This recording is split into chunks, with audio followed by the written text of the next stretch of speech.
Lisir wangi sliramu tumaking sirno ojo tangi kanmu guling awas jok ngetoro aku lagi bang wingo Jin setan kang tak utusi Dadio sambarang Wojo layu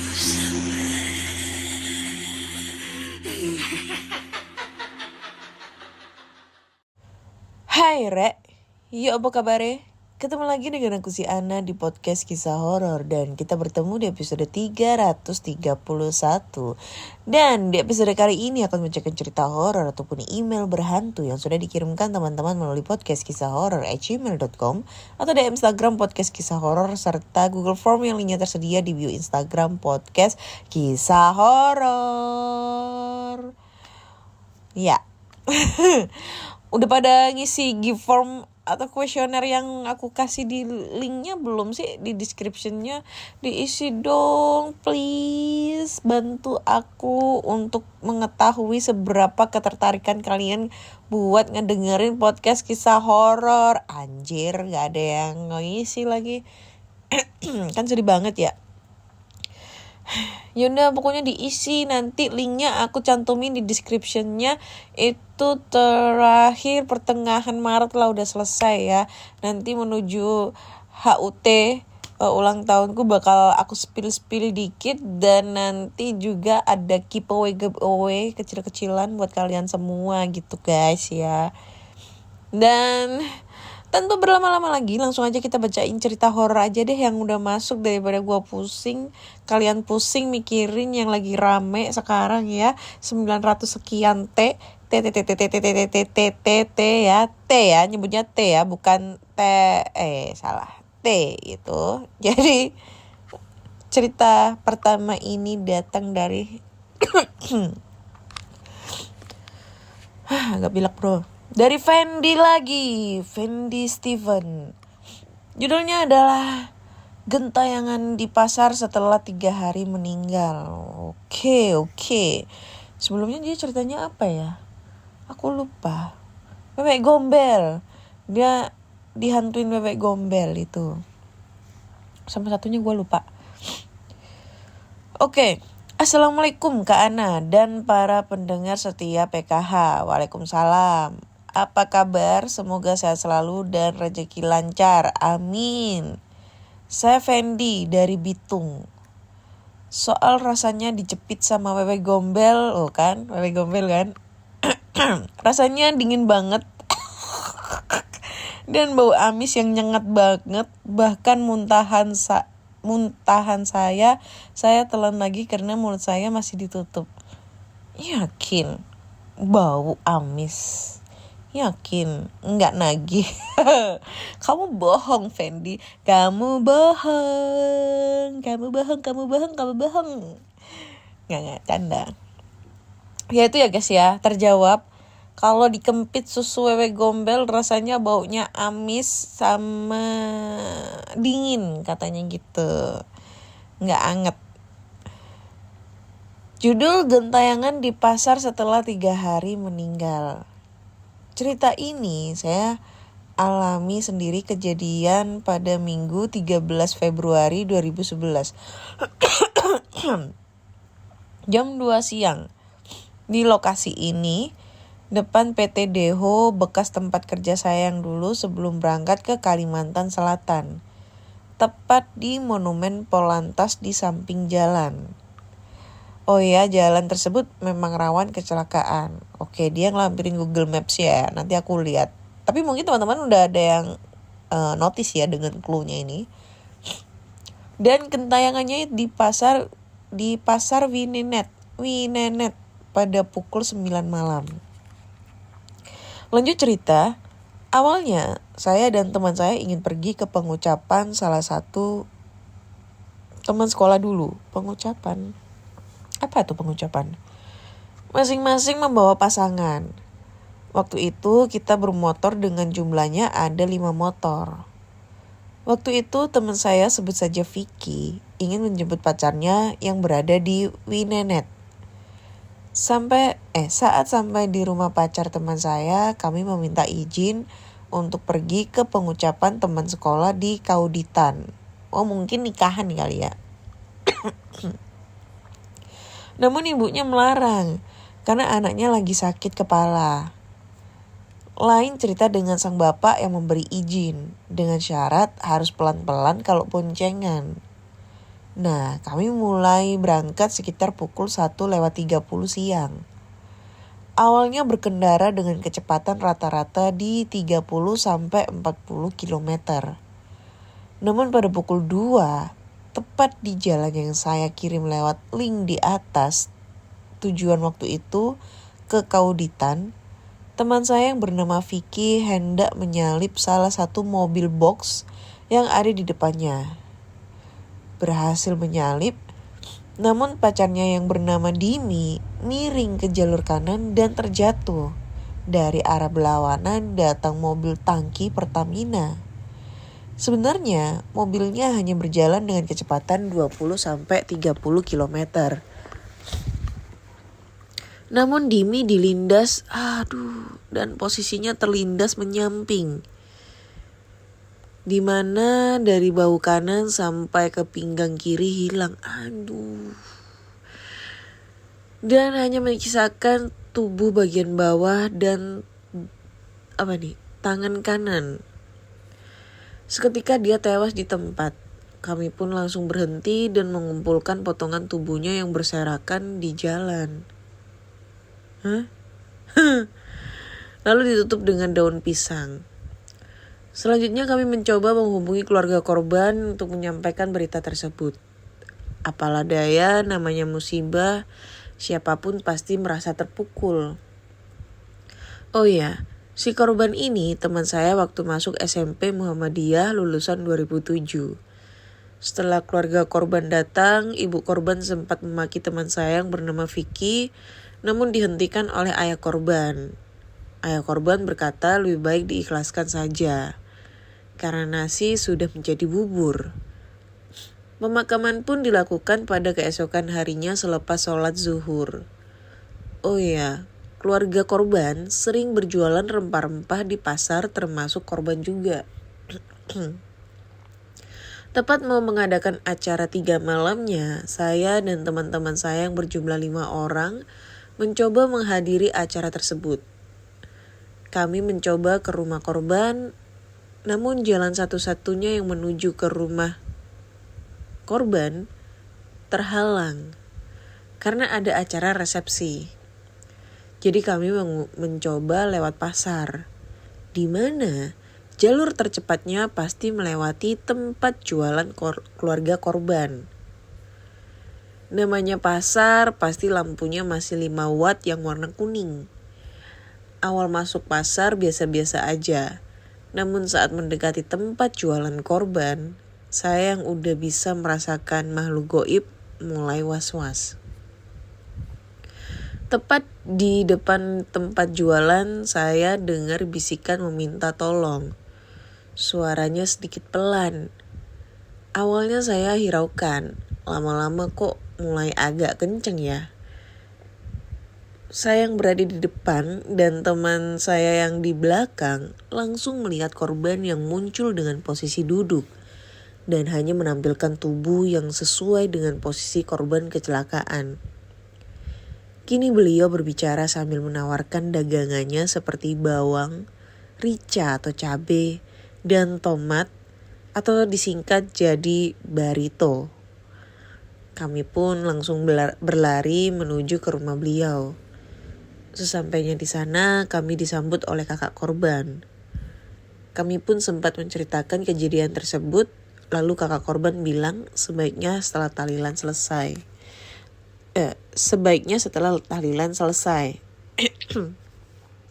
Tepat pada pukul 10 malam, acara sudah selesai, teman-teman saya langsung pulang dan tersisa saya. Saya disuruh nginep aja, karena kalau mau pulang udah kemalaman. Oh iya, saya dan keluarga korban udah kenal sejak kami bertemu di SMP. Jadi saya dibolehkan nginep. Pada pukul 2 dini hari, saya kan tidur bareng kakak korban di ruang tamu. Oh ya, kebiasaan korban kalau negur saya, bahu saya sering ditepuk. Entah mau di sebelah kiri atau kanan. Seketika, saya terbangun dan melihat korban di samping saya sambil membisikkan, "Tolong temukan jari kelingking saya di sekitar pintu masuk PT Deho." "Tolong temukan jari kelingking saya di sekitar pintu masuk PT Deho." Itu enggak ya? Saya pun langsung kaget. Saya mencoba membangunkan keluarga korban sambil menceritakan kejadian tersebut. Saya meminta izin untuk mengambil potongan tersebut bersama kakak korban. Namun dilarang oleh ayah dan ibu korban karena udah tengah malam. Saya pun bertanya, memangnya waktu memandikan jenazah tidak kelihatan ya anggota tubuhnya? Ibunya pun menjawab, kan posisi tubuh atas bagian kiri hancur, mana bisa dicek. Saya pun sempat mikir, kayaknya gak mungkin deh kalau jarinya masih utuh. Ketika pukul 5 pagi, saya pun pamit ke keluarga korban. Saya pun ditanya, apakah perlu ditemenin? Saya bilang sebaiknya tidak usah. Saya pun berangkat, gak butuh waktu lama karena saya bermotor. Sesampainya di sana, saya sempat mencari ke area posisi korban kelindas. Namun saya menemukan jari korban. Namun saya sempat ingat dengan pesan korban. Akhirnya saya menemukan jari korban pukul 5:30. Saya langsung pulang menuju kediaman korban. Anehnya, saat saya masuk sambil mengucapkan salam, terdengar suara korban yang membalas salam tersebut.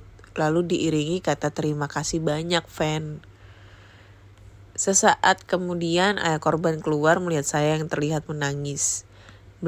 Beliau bertanya ada apa, saya pun menyampaikan apa yang saya alamin barusan. Ayah korban langsung manggil ibu dan kakak korban untuk menyampaikan apa yang saya alami barusan. Mereka langsung bersedih dan mengucapkan banyak terima kasih kepada saya. Saya pun sudah bisa diizinkan pulang karena saya udah dicari oleh ayah saya. Namun saya berkata sebaiknya saya ikut melakukan pembongkaran makam korban. Saat sudah selesai melakukan, saya izin pamit pada keluarga korban dan terjadi lagi. Kini dia menampakkan diri. Padahal jam sudah menunjukkan pukul 6:30 pagi. Kali ini dia muncul dengan anggota tubuh yang lengkap. Sambil mengucapkan terima kasih. Saya pun langsung pulang tanpa menyampaikan pesan tersebut kepada keluarga korban. Sekian cerita saya. Oh iya, cerita ini saya sudah minta izin ke kakak beliau untuk diangkat ke podcast. Soalnya mau izin ke ayah atau ibunya udah pada meninggal. Innalillahi wa inna ilaihi raji'un. Itu aja dulu Kak Ana. Oh iya, Kak Ana lahirnya bulan Maret tanggal 24 kan? Loh, kok tahu? Kamu kepo ya? Kakak kedua saya tanggal 23 dan adik bungsu saya tanggal 18 dan saya masih jomblo juga. Minta nomor WA kalau boleh. WK. Perasaan kamu udah join di grup aku deh. Itu kan ada nomor WA aku ya. Nggak usah sok minta nomor WA ya kamu ya. Modus kamu Fendi. Oke.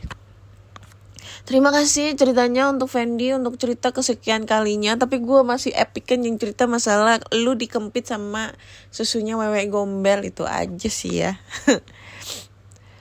Cerita kali ini dari Fendi lumayan, kalau dibilang serem enggak, sedih sih kalau aku, menurutku tuh sedih ya. Karena ini kan sama yang terjadi dengan tetangga aku yang kebetulan dulu gue pernah suka gitu ya sama dia, tapi dia gak suka sama gue karena gue masih bocil, dekil, item, jelek gitu kan. Ternyata dia koit gitu.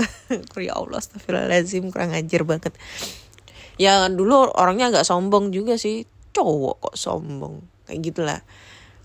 Meninggalnya itu kalau tetangga aku itu sama kecelakaan malam tahun baru, dilarang mamanya keluar tapi dia tetap keluar. Itu pas dia pergi ke daerah Nganjuk, kecelakaan.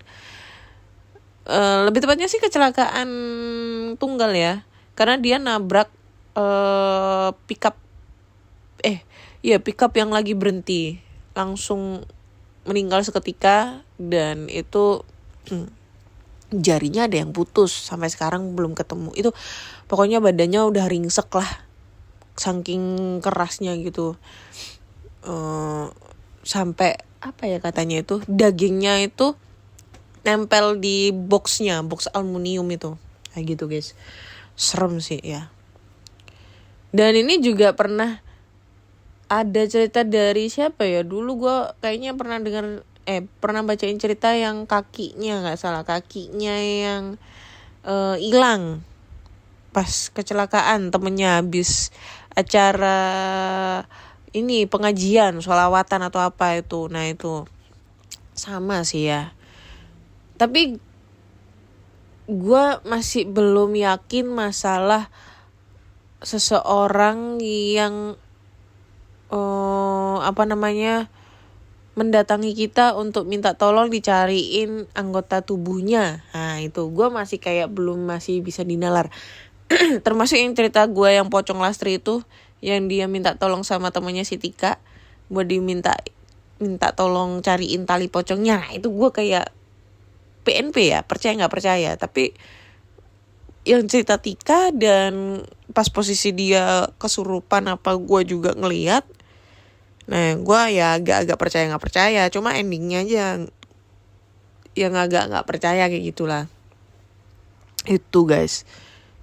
Tapi di satu sisi lain ya kita harus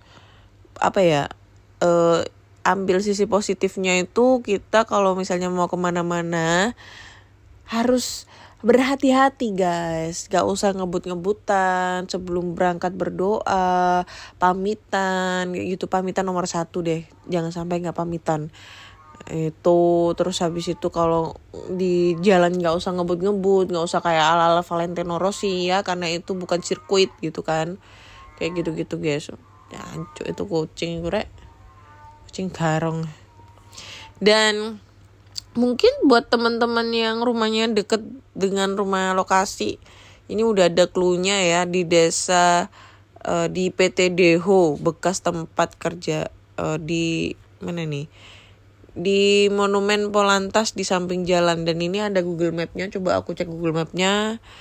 Udah pakai Google Earth-nya. Oh ini guys, terlihat jelas Google Map-nya. Jalan Walter Monginsidi. Nah, buat teman-teman nih, Jalan Walter Monginsidi ini apakah memang sering terjadi kecelakaan di sini? Sebenarnya sih kalau aku lihat di sini jalannya nggak begitu besar ya. Beda sama yang ada di Surabaya nih. Surabaya itu ada yang namanya jalur tengkorak. Jalur tengkoraknya itu di daerah Margomulyo, Osowilangon, Kaliana. Tiap hari itu ada yang kecelakaan, badan hancur apa segala macam, dilindes truk itu tiap hari bro. Kayak gitu guys. Ini juga jalannya gak begitu besar sih, cuma agak nikung gitulah jalannya. Kayak gitu guys. Oke. PT Deho Canning Company. Gitu guys. Oke. Thank you Fendi buat ceritanya kali ini. Tapi gue masih suka dengan cerita dikempit Wewek Gombel. Mungkin ada cerita lagi dikempit sama genderuwo atau dikempit sama kuntilanak, bisa ya langsung nih diceritakan di PKH ya. Gue suka kalau cerita-cerita dikempit ini ya. Next kita lanjut ke cerita kedua. Cerita kedua ini ada dari siapa nih? Storyteller. Oh, storytelling horror, kirain story telur. Ini dia podcaster ya? Storytelling horror. Podcaster ya lu ya? Coba sih nanti gue cek ada nggak podcastnya storytelling horror. Oke. Rumah Dinas 2 judulnya ya. Hai Kak Ana. Oh Ivi. Emailmu namanya storytelling horror sih. Gue kira podcaster. Hai Kak Ana, apa kabar? Masih ingat sama aku Ivi? Ya masih dong. Yang tahun kemarin ngasih aku hampers ya. Nih bisa kali tahun ini ngasih hampers lagi. Enggak lah, canda ya Ivi ya. Thank you ya Ivi ya sebelumnya ya. Aku mau lanjutin pengalaman aku yang di rumah dinas sebelumnya. Saat aku pindah dari rumah dinas 1, aku tuh pindah ke rumah dinas ortuku yang di daerah Kembangan yang aku sebut rumah dinas 2. Jadi aku pindah saat aku lulus kelas 6 SD. Dan rumah dinas 2 aku ini sebelumnya itu kebun pohon pisang dan sampingnya itu ada lahan kosong yang ada pohon bambu kuning yang ada pos polisinya. Mungkin orang daerah Meruya Selatan tahu ini, di mana yang ada pos polisi di pinggir jalan dan di belakangnya pohon bambu kuningnya. Jadi kejadian itu bermula aku duduk di bangku SMP Kak Ana. Setiap malam aku pasti terbangun untuk ke toilet, tapi yang namanya bangun tidur pasti matanya masih ngeblur atau masih sedikit merem. Dan aku kebiasaan kalau buat air kecil pasti pintu itu gak pernah ditutup. Jadi kamar mandiku itu dekat dengan dapur dan melewatin lemari rak piring. Saat aku jongkok dengan keadaan mata masih berat, di situ dari ekor mataku yang masih sangat blur, ya aku kayak ngeliat benda putih berdiri di dekat lemari rak piring. Aku mencoba tengok, gak ada apa-apa. Tapi pas saat selesai dari kamar mandi itu, kan mesti ngelewatin rak piring lagi. Dan itu aku seperti bersenggolan dengan seseorang, cuman aku yang masih ngantuk gak hirauin. Dan paginya entah kenapa pundakku itu langsung membiru kayak habis dipukulin mamaku.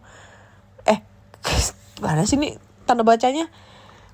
Dan paginya entah kenapa pundakku itu langsung membiru kayak habis dipukulin, Mamaku yang kaget dan khawatir nanya ke aku siapa yang pukul dan bla bla bla bla. Aku juga bingung, orang kemarin gak kenapa-napa, kenapa langsung biru kayak gini? Akhirnya pas dilihat papaku bilang semalam dari mana aja. Ya aku bilang gak dari mana-mana, kan semalam juga belajar, nonton TV, habis itu tidur. Dan papaku terdiam. Sesudah dari kejadianku. Gak sampai itu masih berlanjut esoknya seperti biasa. Aku sehabis nonton TV atau kumpul keluarga pasti selalu langsung tidur dan aku tidur sama adikku berdua di kamar dan di kasur yang sama. Aku biasanya selalu tidur itu di pojok karena tidurku selalu muter atau gak bisa diem. Tapi malam itu aku pengen tidur di pinggir dan adikku di pojok. Dan seperti biasa Kak Ana, malam itu aku selalu ke toilet. Tapi kali ini aku agak males buat ke toilet sampai akhirnya aku peluk bantalku. Tapi di situ aku heran, kenapa bantal gulingku itu agak keras dan besar sekali. Saat aku melek dengan mata masih blur, ternyata yang aku peluk itu bukan bantalku atau adikku. Ternyata Pak Poci, dan tanpa sadar, ternyata aku itu ketindihan sampai papa mama aku bangunin aku karena gak bisa dibangunin sudah hampir 1 jam. Sehentak pas aku terbangun, adikku yang sudah SD itu kaget dan pegang gelas dengan air putih. Kan di situ, Ivy, apa nih? Air putih kan? Di situ kasurku basah semua. Nggak tahu lah itu air apa. Entah itu air pipis atau emang disiram-siram sama orang tuaku. Ya nggak tahu, nggak nanya juga. waktu itu, dan itu udah pukul jam 3 pagi. Saat orang tuaku tanya, aku kenapa? Aku ceritain kalau aku itu tidur sama Pak Poci yang gede banget, dan ternyata papaku udah sadar pas pundakku biru waktu itu. Kalau aku itu diikutin sama Pak Poci yang gak tahu dari mana asalnya. Seminggu dari kejadian itu kak, ternyata tetangga sebelah rumahku juga dilihatin Pak Poci yang sama. Cuman ada anak kecilnya yang gak tahu itu siapa. Dan mamaku langsung pas kejadian waktu itu, langsung setiap malam Jumat sehabis yasinan sebar garam kasar ke setiap rumah dan genteng. Tapi walau sudah sebar garam kasar, entah kenapa itu Pak Poci terkadang diri di depan mukaku setiap mau subuh. Dan aku selalu terbangun waktu itu. Ya aku berpikir positif aja sih. Mungkin aku disuruh bangun buat disuruh sholat. Ya gitu aja mikirnya. Dan sampai sekarang masih ada Pak Poci itu di rumah. Tapi sekarang pindahnya ada di pohon bambu samping rumah.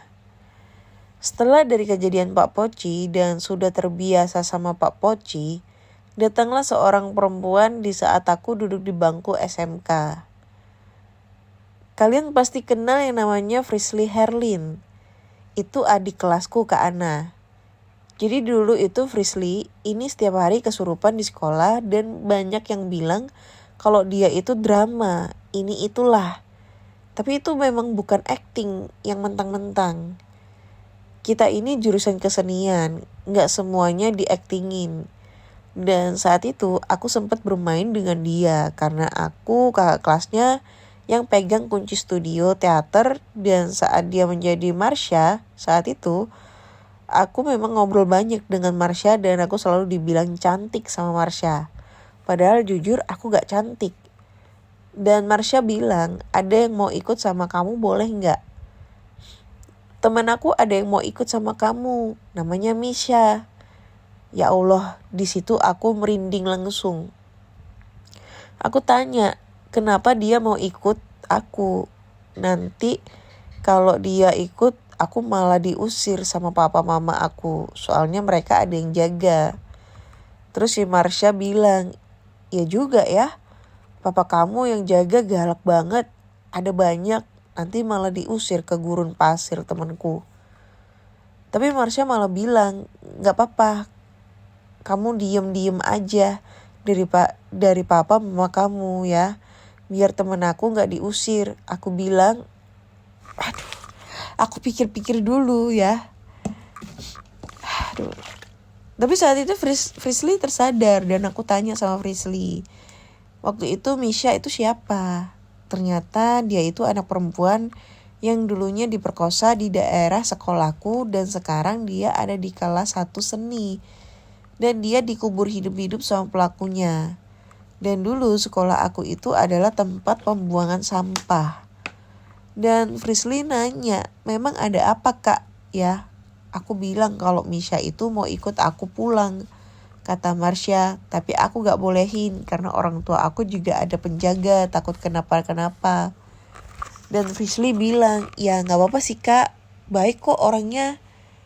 Dan aku cuma bisa diem aja Kak Ana. Gak lama dari situ aku baru kelar dari ujian tryout waktu itu teman-teman. Dari ujian tryout. Waktu itu teman-temanku pada main ke rumah sekitaran ada 8 orang. Yang main ke rumahku dan sama aku jadi 9 orang. Di situ aku lagi ngobrol di depan rumah atau teras dan temanku yang namanya Anang izin ke toilet dan aku kasih tahu dong. Tahu kan ya, jalan menuju toilet lu mesti siapin duit 2.000. Oke ya. Dan setelah itu Kak Ana temanku yang namanya Anang kaget ngelihat aku di teras. Dia bilang, "Loh kok lu udah di sini aja?" Ya aku bingung, apaan sih Nang?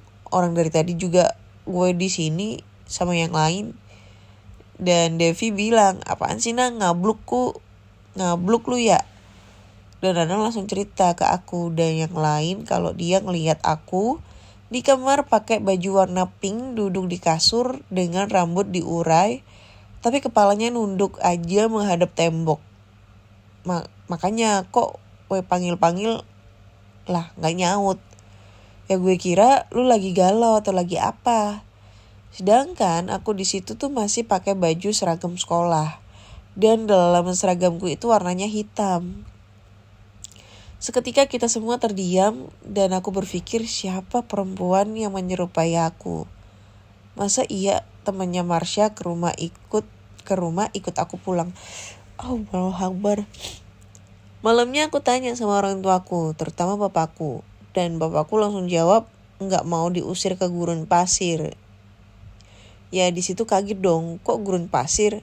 Ada apaan sih sama gurun pasir? Padahal di situ aku cerita kalau si Marsha juga bilang hal yang sama gurun pasir. Dan sejak itu gak tahu kenapa perempuan itu kadang muncul kadang enggak. Jadi yang selalu ditampakin itu cowok. Semua dan aku tanya lagi siapa sih Pak? Itu perempuan. Akhirnya bapakku gambar di pintu gudang wajah perempuan yang cantik. Jadi pintu di gudang aku itu ada lukisan. Lukisan-lukisan papa dari naga, raja, atau prajurit di masa lalu. Dari naga ngasih lukisan. Dan ditambah perempuan itu.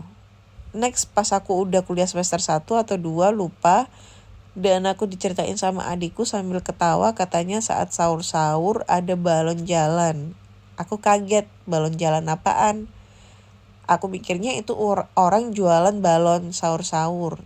Ternyata bukan. Wih panjang bro. Mana nih?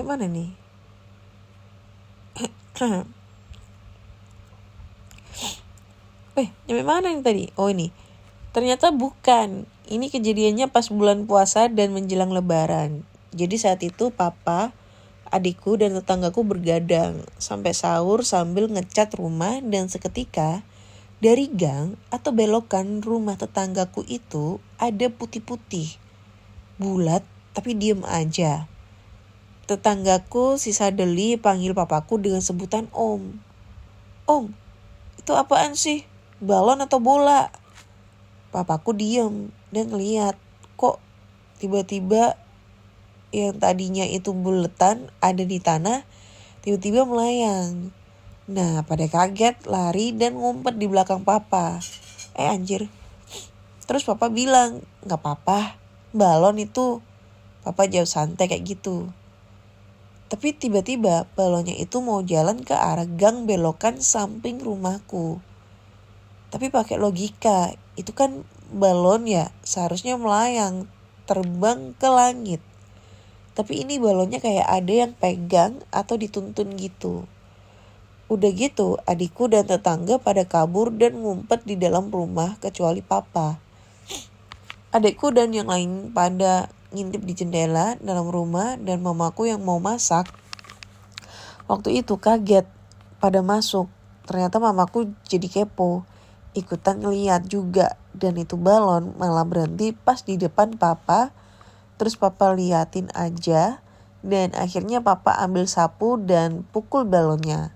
Dan diambil balonnya sama papa terus seketika. Balonnya terbang ke atas langit melayang gitu. Dan orang-orang itu semua ngeliat jelas. Sampai-sampai Sadeli dan Dani gak berani buat pulang ke rumahnya. Padahal rumah mereka sama aku itu hadap-hadapan. Aku juga berpikir pakai logika, kok bisa balon jalan kayak gitu? Padahal kata adikku, gak ada angin atau apa, udah kayak balon dituntun bawa sama anak kecil aja, orang pendek.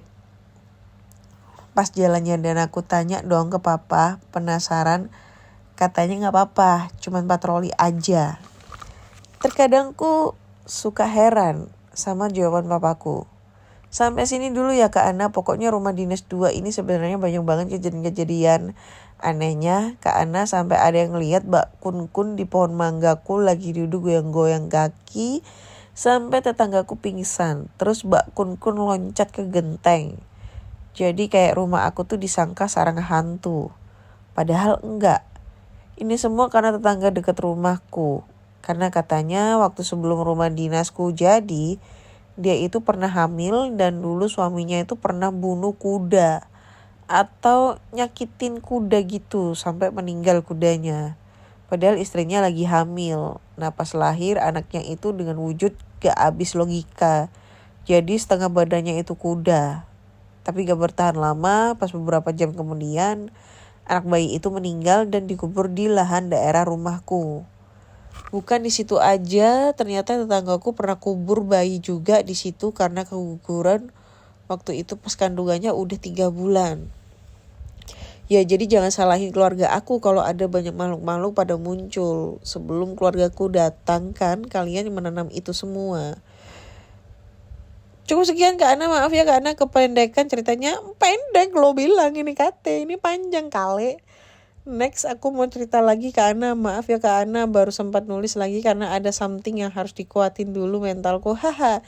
Semangat terus Kak Ana, maaf ya acak-acakan tulisnya. Makasih Ivi, ini berhubung dia pernah ngasih aku hampers, aku gak berani ngehujat habis-habisan ya guys ya. Oke, cerita yang sangat panjang membuat aku sangat pusing juga untuk membacanya ya.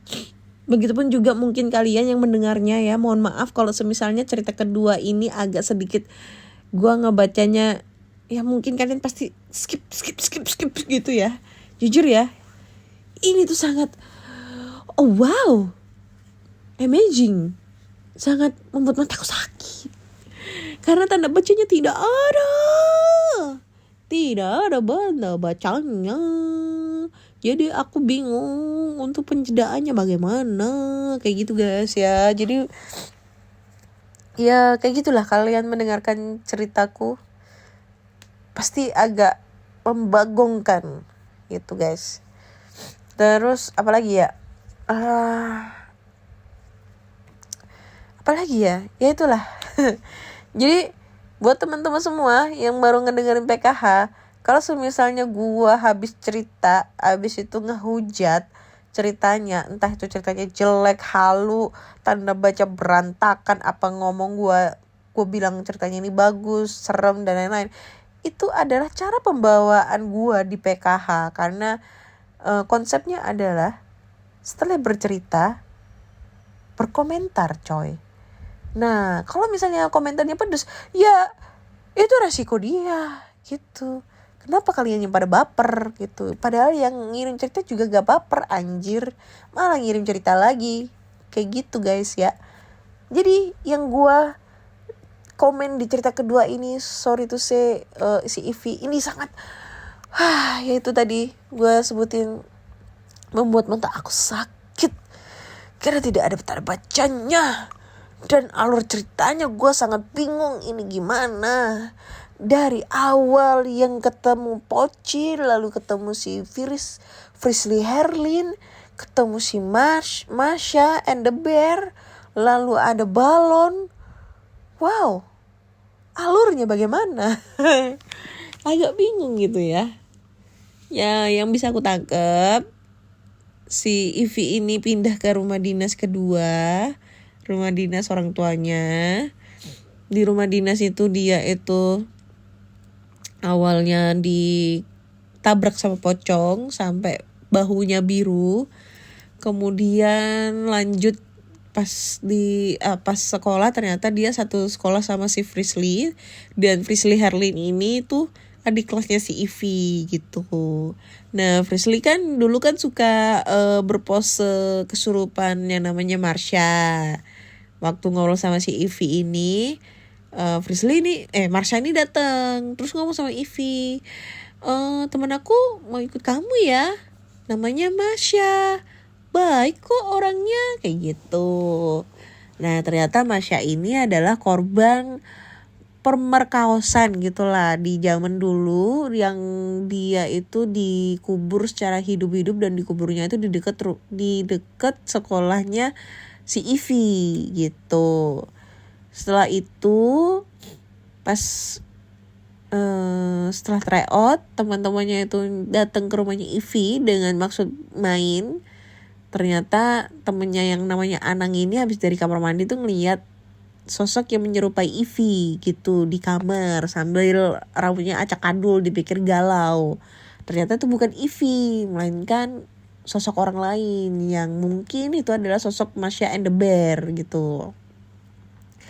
Setelahnya kejadian lagi balon. Ada balon nih, balon warna putih jalan tunuk gitu kan. Itu tapi jalannya bukan melayang ke atas, melainkan datar nih, maju ke depan. Kayak ada orang yang lagi megangin gitu lah sambil jalan kayak gitu. Kemudian endingnya kenapa ini rumahnya kok banyak banget hantunya, karena tetangganya si Ivy itu dulu waktu istrinya hamil, suaminya ngebunuh kuda atau nyakitin kuda. Akhirnya istrinya melahirkan manusia setengah kuda, tapi nggak bertahan lama meninggoy. Nah itu gue agak tidak percaya ya dengan seperti itu. Kalian percaya dengan manusia pari? Ya itu gue gak percaya juga. Waktu zaman dulu itu banyak banget video-video dikirim itu.